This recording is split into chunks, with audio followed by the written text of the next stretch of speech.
53 برس کی عمر میں آپ نے مکہ سے مدینہ کی ہجرت فرمائی اور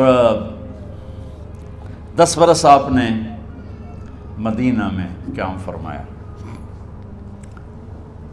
11 ہجری میں آپ حج کے لیے تشریف لے گئے اور یہ صورت آئی 11 تاریخ کو 11 حج کے ذوالحج، اذا جاء نصر اللہ والفتح۔ اس میں اشارہ تھا کہ میرے نبی آپ کا مشن مکمل ہو چکا ہے، اب آپ ہمارے پاس آنے کی تیاری فرمائیں۔ 29 محرم صفر 29 صفر عصر کی نماز کے بعد ایک جنازہ تھا۔ اس جنازے کو پڑھانے کے بعد اس کو دفن کے لیے آپ جنت البقیع تشریف لے گئے۔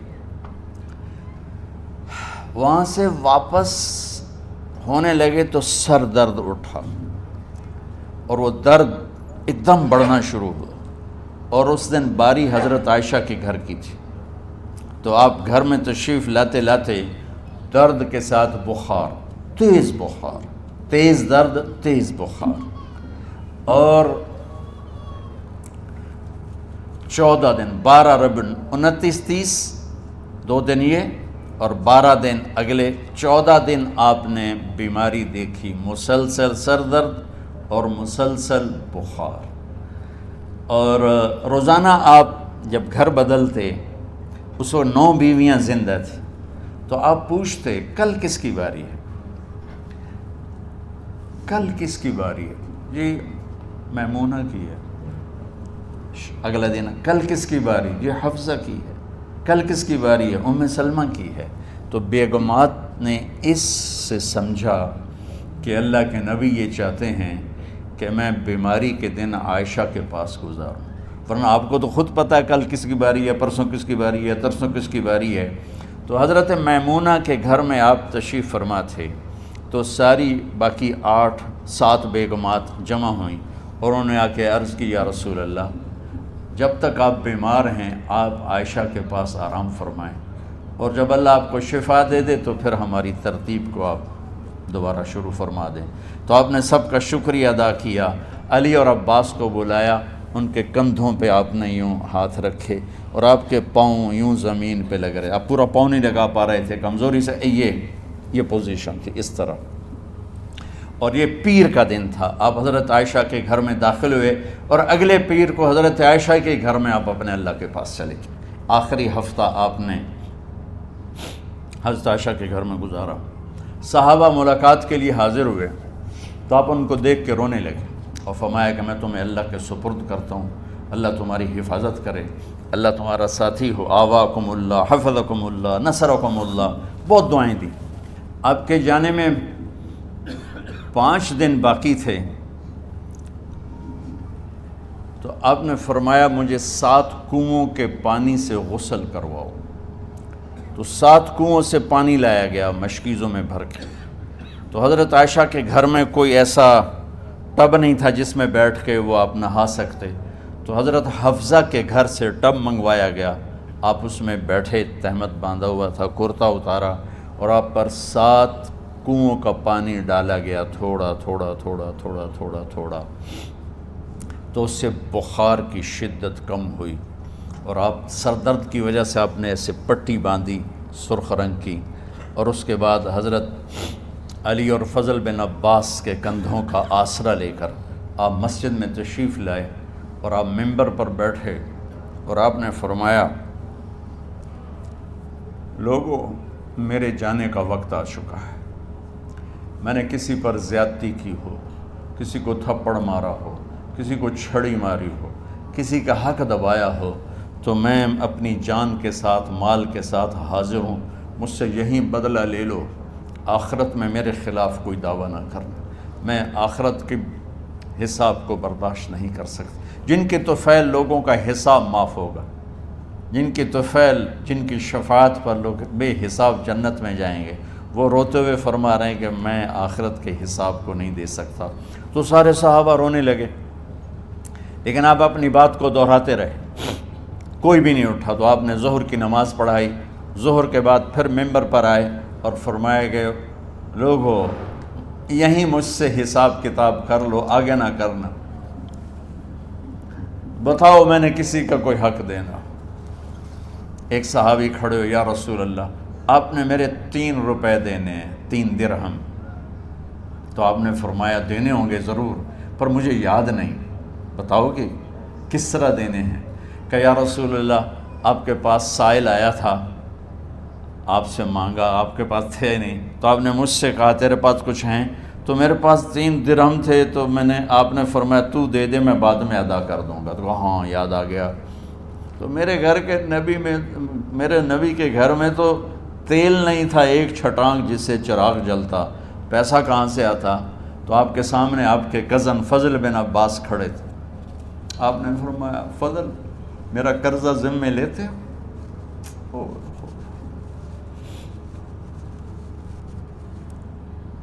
جن کے لیے کائنات سجائی گئی، جنت کی چابیاں جن کو پکڑائی گئیں، جاتے ہوئے 3 روپے دینے کی ہمت نہیں تھی۔ کہا فضل میرا قرضہ ذمے لیتے ہو؟ کہا جی یا رسول میں اپنے ذمے لیتا ہوں۔ کہا اس سے لے لینا۔ آپ گھر تشریف لے گئے، نماز کے لیے آتے تھے، پڑھاتے تھے۔ جمعرات کو عشاء کی نماز پڑھانے کے لیے اٹھ نہیں سکے، گر گئے، پھر اٹھنے لگے، اٹھ نہیں سکے، گر گئے، پھر اٹھنے لگے، اٹھ نہیں سکے۔ تو آپ نے فرمایا ابو بکر سے کہو نماز پڑھائے، عشاء کی نماز۔ ابو بکر ذرا پیچھے کھڑے تھے، عمر آگے کھڑے تھے۔ تو لوگوں نے کہا نماز ہی پڑھاونی ہے، کوئی پڑھا دے وے۔ تو انہوں نے حضرت عمر کو آگے کیا، انہوں نے کہا اللہ اکبر۔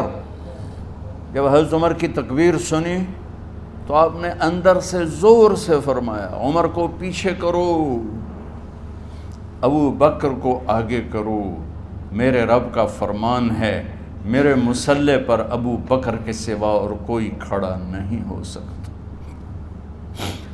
جمعرات کی عشاء، جمعہ ہفتہ اتوار کی 15 نمازیں، اور پیر کی فجر کی 16 اور جمعرات والی 17 نمازیں ابو بکر نے پڑھائیں میرے نبی کی موجودگی میں۔ ہفتے کے دن ظہر یا عصر میں آپ علی و فضل بن عباس کے کندھوں پر ہاتھ رکھ کے مسجد میں داخل ہوئے اور ابو بکر نماز پڑھا رہے تھے۔ ادھر محسوس ہوا کہ اللہ کے نبی آ رہے ہیں، تو ابو بکر نے یوں پیچھے ہٹنا شروع کیا ایسے تاکہ مصلی سے ہٹ جائیں۔ تو آپ نے ایسے ہاتھ کا اشارہ فرمایا کہ کھڑے رہو، ہٹو نہیں، کھڑے رہو۔ تو وہ پھر آگے مصلی پر آ گئے۔ تو آپ تشریف لائے اور الٹے ہاتھ ابو بکر کے ساتھ بیٹھ کر آپ نے ظہر یا عصر کی 4 رکعت نماز ابو بکر کی امامت میں ادا فرمائی۔ یہ آپ کی آخری نماز تھی مسجد کے اندر امت کے ساتھ، اور تشریف لے کے جمعہ کا دن تھا۔ جبریل آئے، یا رسول اللہ مجھے اللہ نے بھیجا ہے کہ جاؤ میرے محبوب کا حال پوچھ کے آؤ۔ اللہ اکبر۔ تو اب درد اور بخار دونوں چیزیں تھیں، سر کا درد بھی ہیوی ویٹ تھا اور بخار بھی، تپش۔ تو آپ نے کہا جبریل تکلیف ہے، تکلیف میں۔ ہفتے کا دن پھر جبریل آئے، یا رسول اللہ مجھے اللہ نے بھیجا ہے کہ جاؤ میرے محبوب کا حال پوچھ کے آؤ۔ پھر آپ نے فرمایا تکلیف میں۔ اتوار کو پھر جبریل آئے، یا رسول اللہ نے بھیجا ہے کہ جاؤ میرے محبوب کا حال پوچھ کے آؤ۔ 12 ربیع الاول آ گئی، 632 عیسوی اور 11 ہجری۔ آپ کی طبیعت میں بشاشت آئی۔ تو صحابہ نماز پڑھ رہے تھے، آپ نے دروازہ کھول کے سب کو یوں دیکھا۔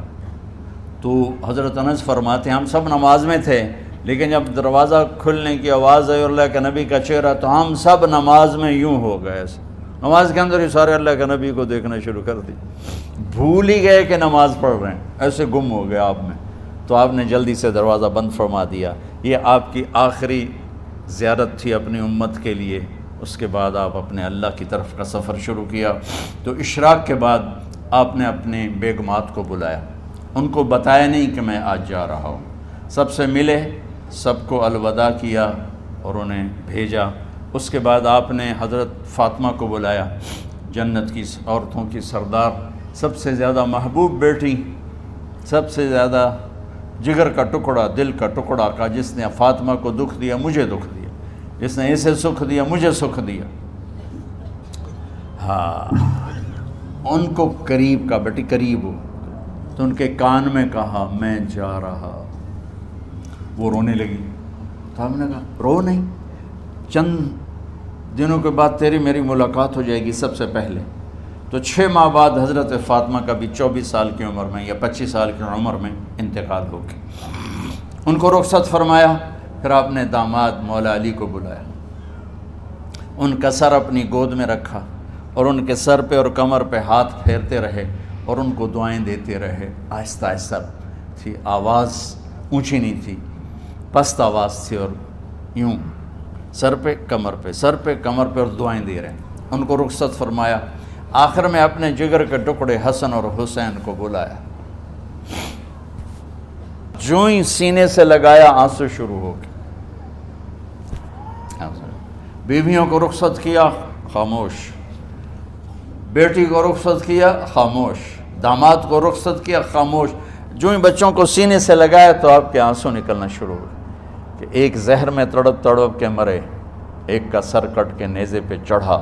میرے نبی آگے آنے والے زمانے میں دیکھ رہے تھے کہ میرے بچوں کے ساتھ کیا ہونے والا ہے، اس پر آپ بے قرار ہو کر روئے، بولے کچھ نہیں، ان کو بھی رخصت فرما دی۔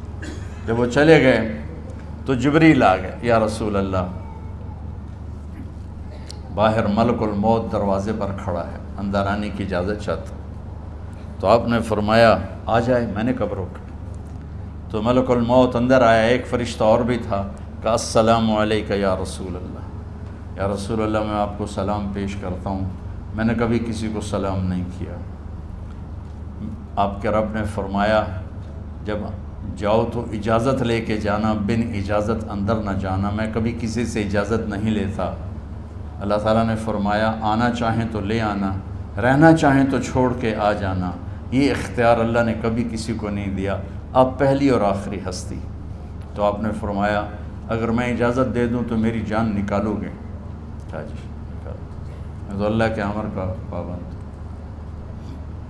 تو آپ نے جبریل سے پوچھا کیا کہتے ہو، تم کیا کہتے ہو؟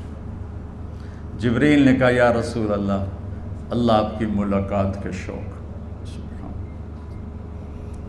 میرے بھائی بہنوں، اللہ سے یہ دعا کیا کرو یا اللہ ایسی موت دے جب جانے کا وقت ہے تو ہماری ملاقات کے شوق میں ہو۔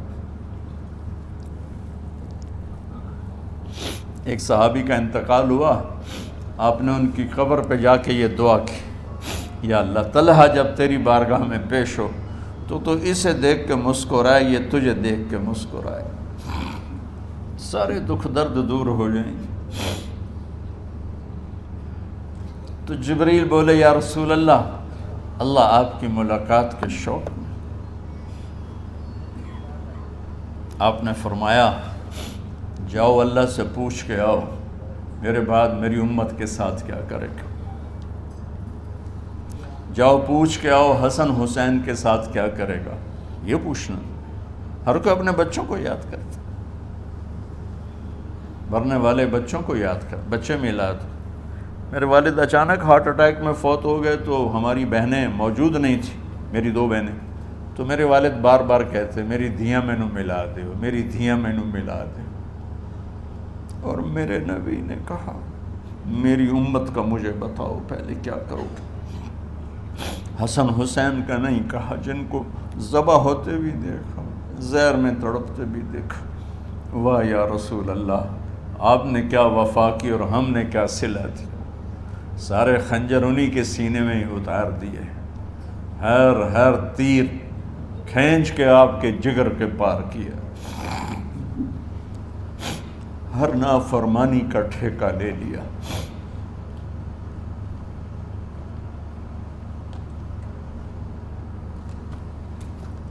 آؤ پوچھ کے آؤ میرے بعد میری امت کا کیا کرے گا. تو جبریل جا کر پیغام لائے کہ اللہ تعالیٰ فرما رہے ہیں ہم آپ کی امت کو تنہا نہیں چھوڑیں گے. میرے رب کی عزت کی قسم خواتین و حضرات، میرے رب کی عزت کی قسم، میرے نبی یہ بات نہ اٹھاتے تو کوئی ہم میں خنزیر بنتا، کوئی بندر ہو جاتا، کوئی کتا ہو جاتا، کوئی سانپ بچھو بن جاتا. اس کملی والے پہ درود و سلام پڑھو جس نے اولاد کو پیچھے کر کے تمہیں اللہ سے مانگا. جب تک اللہ نے یہ نہیں کہا کہ آپ کی امت کے بارے میں راضی کر دوں گا، آپ نے فیصلہ نہیں کیا کہ چلو ملک الموت اللہ کی تقدیر کو پورا کرو. اور جاتے ہوئے 2 نصیحتیں فرمائیں، وہ بھی بچوں کے لیے نہیں، بیویوں کے لیے نہیں، امت کے لیے. الصلاۃ وما ملکت ایمانکم، اے میری امت نماز نہ چھوڑنا، نوکروں سے اچھا سلوک کر. حقوق اللہ نماز، حقوق العباد غریب لوگ کا فرمایا غریبوں پہ ترس کھانا، اپنے نوکر ملازم غلاموں پہ ترس کھانا، اور نماز نہ چھوڑنا، نماز نہ چھوڑنا، نماز نہ چھوڑنا، نماز آخر الفاظ سے نماز نہ چھوڑنا، نماز نہ چھوڑنا، نماز نہ چھوڑنا. اور اب حضرت عائشہ کے سینے پر اس طرح نیم دراز تھے. حضرت عائشہ یوں سیدھا بیٹھی ہوئی تھی. اب فرمایا کل مجھے فخر حاصل ہے، مات فی سحری و نحری، میرے نبی نے میری گردن اور سینے کے درمیان اللہ کو جان پیش کی. آپ اس طرح نیم دراز تھے. تو تھوڑی دیر پہلے عبد الرحمن بن عوف آئے، آپ کے عبد الرحمن بن ابو بکر آئے، آپ کے ہاتھ میں تازہ مسواک تھا. تو آپ مسواک بہت فرماتے تھے. تو آپ اتنے کمزور ہو چکے تھے کہ بولا نہیں جا رہا تھا. تو آپ کی نظریں مسواک پہ ٹک گئیں، دیکھے جا رہے ہیں، مسواک کو دیکھے جا رہے ہیں. حضرت عائشہ نے محسوس کیا کہ نظریں مسواک پر ہیں. تو کہا یا رسول اللہ اب مسواک کرنا چاہتے ہیں. تو آپ نے تو حضرت عائشہ نے اب بھائی سے لے کر وہ لکڑی اور اپنے منہ میں چبائی اور آپ کے منہ میں اس طرح کر کے خود چلائی. کہا میں وہ خوش قسمت ہوں جس کا لعاب آخری غذا تھی جو میرے نبی کے منہ میں گیا، وہ حضرت ام عائشہ کا لعاب مبارک تھا. اور پھر اس کے بعد اگلا یہ سارا واقعہ ہوا. تو آپ نے کہا الصلاۃ وما ملکت ایمانکم، ایک نماز نہ چھوڑنا، ایک اپنے نوکر نوکرانی غلاموں سے اچھا سلوک کرنا، اور پھر اللہم الرفیق الاعلی، یا اللہ بلا لے. جب آپ نے اعلان کیا کہ چلو تقدیر کو پورا کرو، تو جبریل بھی غمگین ہو کر کہنے لگے یا رسول اللہ پھر میرا بھی آج دنیا میں آخری دن ہے، آج کے بعد میں بھی کبھی اس دنیا میں لوٹ کے نہیں آؤں گا، یعنی وحی کے ساتھ. آپ کی آنکھیں بند ہوئیں. حضرت عائشہ رضی اللہ تعالیٰ عنہ کی چیخ نکلی تو ساری بیگمات دوڑی آئیں. تو آپ کی منزل پوری ہو چکی تھی. تو آپ کو لٹایا گیا اور چادر ڈال دی گئی. ابو بکر رضی اللہ تعالیٰ عنہ اپنی دوسری بیگم کے پاس گئے تھے، عوالی، 3-4 میل. پتہ چلا تو وہاں سے گھوڑے پر وہ دوڑتے ہوئے آئے اور آ کر آپ کے ماتھے سے چہرے سے کپڑا ہٹایا اور آپ کے ماتھے پر بوسہ لیا. تو آپ کے آنسو ماتھے پر گرے. کوا و نبیہ وا خلیلا وا صفیہ، ہائے میرا نبی، ہائے میرا دوست، ہائے میرا خلیل، ہائے میرا جگر. کہ یا رسول اللہ آج کے بعد آپ کوئی دکھ نہیں دیکھیں. جب آپ درد سے بے قرار تھے اور بی بی فاطمہ رضی اللہ تعالیٰ عنہ ساتھ بیٹھی تھیں، تو آپ کی بے قراری کو دیکھ کر وہ رونے لگی کہ ہائے میرے ابا کا درد، ہائے میرے ابا کا درد. تو میرے نبی نے کہا ما علی ابی کی کرب بعد اليوم، بیٹی آج تیرے باپ کے دکھ کا آخری دن ہے، آج کے بعد کوئی دکھ نہیں دیکھیں گے. تو صدیق نے کہا آپ آج کے بعد کوئی دکھ نہیں دیکھیں گے. اب تشریف لے گئے مسجد میں تو کوہرام مچا ہوا تھا، کچھ گمسم تھے، اور عمر رضی اللہ عنہ تلوار اٹھائے ہوئے تھے. جو کہے گا اللہ کا نبی فوت ہوگا میں سر اڑا دوں گا، وہ فوت نہیں ہوئے، وہ اللہ کے پاس گئے. ایک جنونی کیفیت پیدا ہوگی، وہ واپس آئیں گے، سارے کفار سے جہاد کریں گے. تو ابو بکر ممبر پر آئے، کہا عمر بیٹھ جاؤ. عمر کہنے لگے نہیں بیٹھتا، انکار نہیں بیٹھتا، اور تلوار ایسے. سبحان اللہ، واہ صدیق واہ. آپ نے ممبر پہ کھڑے ہو کر، کیا سونے سے بھی لکھے جائیں تو کم ہے، قیمت اس سے زیادہ ہے. میرے صدیق نے کہا لوگو من کان یعبد محمدا فإن محمدا قد مات، جو محمد کی پوجا کرتے تھے تو آج محمد کو اللہ نے موت دی تھی۔ ومن کان یعبد اللہ فإن اللہ حی لا یموت، اور جو اللہ کی پوجا کرنے والے ہیں وہ یاد رکھو ان کا اللہ زندہ ہے، موت سے پاک۔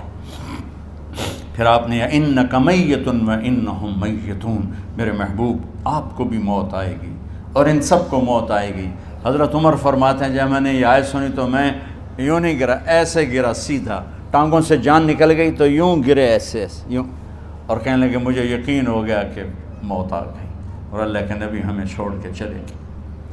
غسل کون دے، کیسے دے؟ اہل بیت نے غسل دینا تھا۔ آپ کے کپڑے اتار کے غسل دیا جائے یا جو آپ نے کپڑے پہنے ہیں اسی میں غسل دیا جائے تو پریشان ہے، کیا کیا جائے؟ سب پہ اونگ طاری ہو گئی، ایک دم سب کو نیند آئی اور غیب سے آواز آئی کہ ہمارے نبی کو کپڑوں سمیت غسل دیا جائے۔ آپ کے بدن مبارک سے کپڑا نہیں اتارا، کوئی اتارے نہیں، تو اس آواز پر سارے بیدار ہوئے۔ تو حضرت عباس، فضل بن عباس، شقران آپ کے غلام، اور اسامہ بن زید اور علی بن ابی طالب آپ کو غسل دینے والے تھے۔ حضرت علی آپ پر پانی ڈال رہے تھے اور فضل بن عباس جسم کو مل رہے تھے، اور حضرت علی ساتھ ساتھ روتے ہوئے یا رسول اللہ آپ نے ہی ہمیں صبر کا حکم دیا، اگر آپ ہمیں صبر کا نہ کہتے تو آج ہم دنیا کو رو کے دکھاتے، اور آج ہم دنیا کو اپنا غم دکھاتے کہ کس طرح غم کیا جاتا ہے۔ اور یا رسول اللہ آپ کے جانے پر وہ نقصان ہے جو قیامت تک نہ پہلے ہوا نہ بعد میں ہوگا کہ آپ کے بعد نبوت کا دروازہ بند ہو گیا۔ اس طرح پانی بھی ڈال رہے تھے اور روتے بھی جا رہے تھے، اور فضل بن عباس وہ آپ کے پہلو بدل کر ہاتھ مل رہے تھے، ہاتھوں سے مل رہے تھے۔ قبر کے کھودنے کا وقت آیا تو وہ لحد ہوتی ہے، کھڈا کھود کے پھر سائیڈ میں کھڈا کھودا جاتا ہے، اور ایک ہوتا ہے اسٹریٹ جیسے ہمارے ہاں ڈال کے اوپر وہ سلیب ڈال دیتے ہیں، تو کیسے بنائی جائے؟ تو ابو طلحہ رضی اللہ تعالیٰ عنہ قبر بناتے تھے وہ والی لحد والی، تو فرمایا جو پہلے آ جائے گا نا وہی قبر تیار کر لے۔ تو ابو طلحہ پہلے آ گئے تو لحد والی قبر تیار کی گئی، اور آپ کے کفن دینے کے بعد وہی وہ سب چلے گئے۔ اس کے بعد باری باری اہل بیت، ان کی خواتین، ان کے بچے، پھر مہاجرین، ان کے خواتین، ان کے بچے، ان کے نوکر، پھر انصار، ان کی خواتین، ان کے بچے، ان کے نوکر۔ تو پیر اور منگل یہ 2 دن سارے گزر گئے، اور منگل کو عشاء کے بعد جا کر یعنی بدھ کی رات آپ کی تدفین کا وقت آیا۔ تو جب آپ کو قبر میں اتار دیا گیا تو مغیرہ بن شعبہ رضی اللہ عنہ کھڑے تھے، انہوں نے اپنی انگوٹھی اتار کے اندر پھینک دی لحد۔ تو پھر کہنے لگے علی یہ میری انگوٹھی نیچے گر گئی ہے، اٹھا لوں۔ ایک بہانہ کیا نبی کو بوسہ لینے کا، انگوٹھی پھینک کر فرمانے لگے علی وہ میری انگوٹھی گر گئی ہے، اٹھا لوں۔ سب دیکھ رہے تھے کہ پڑی ہو کہاں، اٹھا لو۔ تو انگوٹھی کیا اٹھانی تھی، نیچے جا کر اللہ کے نبی کو لپٹ کے اور دھاڑ دھاڑ رونا شروع کیا، سب صحابہ کی چیخیں نکال دی۔ انگوٹھی تو ایک بہانہ ہی تھا، آخری شخص جس کا جسم نبی کے جسم سے ٹچ ہوا وہ مغیرہ بن شعبہ ہیں۔ تو پھر سب نے شور مچایا کہ باہر نکالو، باہر نکالو، باہر نکلو، باہر نکلے۔ تو اینٹیں لگائی گئیں، پھر مٹی ڈالی گئی۔ تو جب واپسی ہوئی تو حضرت انس گزرے تو حضرت فاطمہ کھڑی تھیں، طابت نفوسکم ان حسیتم علی رسول اللہ التراب۔ انس کس جگر کے ساتھ تم نے نبی کو مٹی میں چھپا دیا، کس جگر کے ساتھ تم نے نبی کو مٹی میں چھپا دیا۔ اللہ سے ملا دے۔ قبر دیکھنے کو خوفناک ہے، اگر اللہ راضی ہے، جب کبھی قبر سے ڈر لگتا ہے، بہت ہی لگتا ہے، تو خیال آتا ہے اگر اللہ راضی ہے پھر تو مسئلہ ہی کوئی نہیں ہے، چونکہ اللہ نے اپنے محبوب کو بھی قبر میں اتارا۔ یہ نہیں کہا کہ ایک خوبصورت بیڈ روم بنا کے اس میں لٹا دو، کہا قبر میں اتارو۔ اگر اللہ راضی ہے تو مرنے والی ہو یا مرنے والا ہو تو مزے ہی مزے ہیں۔ یہ سارے دعا کرو کہ جب ہم دنیا سے جا رہے ہوں اللہ ہم پہ خوش ہو، اللہ ہم سے راضی ہو۔